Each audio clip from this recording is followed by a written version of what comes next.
गौ सेवा बिना जीवन ये बेकार है। गौ की कृपा से चलता संसार है। गौ सेवा बिना जीवन ये बेकार है। गौ की कृपा से चलता संसार है।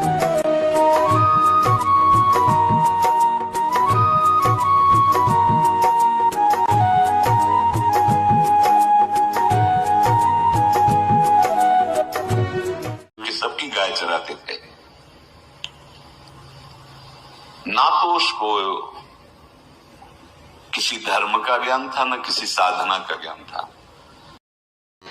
यदि घर में गाय बंधी है और भूखी है और प्यासी है तो हमारे सारे पुण्य नष्ट हो जाएंगे। गौ का बहुत बड़ा महत्व वर्णन किया गया धर्म शास्त्रों में। यहाँ तक कि जब कोई ऋषि नाराज होता था तो आगे गाय करके जाया जाता था तो क्षमा हो जाती थी। गाय को देखते ही वो क्षमा कर देते थे।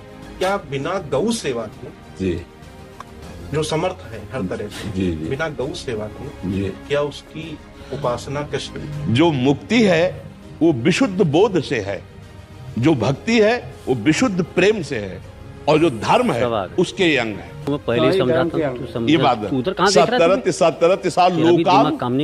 मम भक्ति युक्तो भुवनम पुनाक तीर्थी कुर्वन्ति तीर्थानि। गौ को पूजा ऋषियों ने वेदों ने महिमा गाई।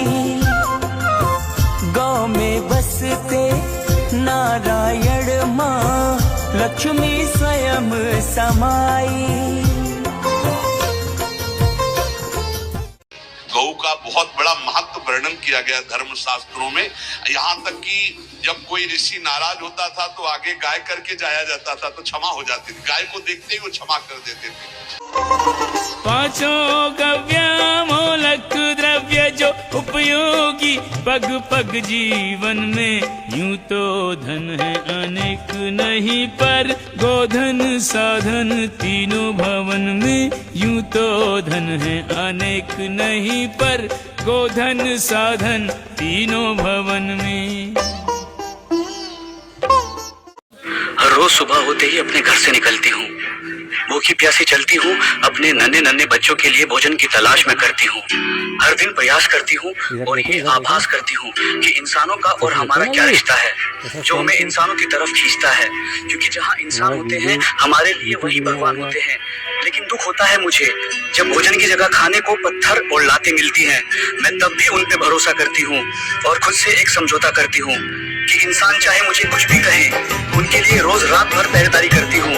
अपने बच्चों की जिम्मेदारी लेकर रोज घर से निकलती हूँ और वो मेरा इंतजार करते हैं कि माँ आएगी हमें खाना खिलाएगी। उनका विश्वास कम नहीं होने देती हूँ, क्योंकि हर रोज कहीं ना कहीं से खाने का एक निवाला लेकर घर पहुँचती हूँ। लेकिन एक रोज नहीं जा पाई। एक रोज ऐसा हुआ रास्ते में था सिर्फ धुआं ही धुआं, मुझे कुछ भी दिखाई नहीं दिया और अचानक से एक तेज रफ्तार से आ रही गाड़ी ने मुझे कुचल दिया। मैं दूर जाकर गिरी, मेरी सांसें रुक रुक कर चलने लगी। मैं सड़क पर तड़पती रही और इंसानों की बारात सड़क से गुजरती रही। मैं धूप में तपती रही, किसी की इतनी हिम्मत नहीं हुई कि वो मुझे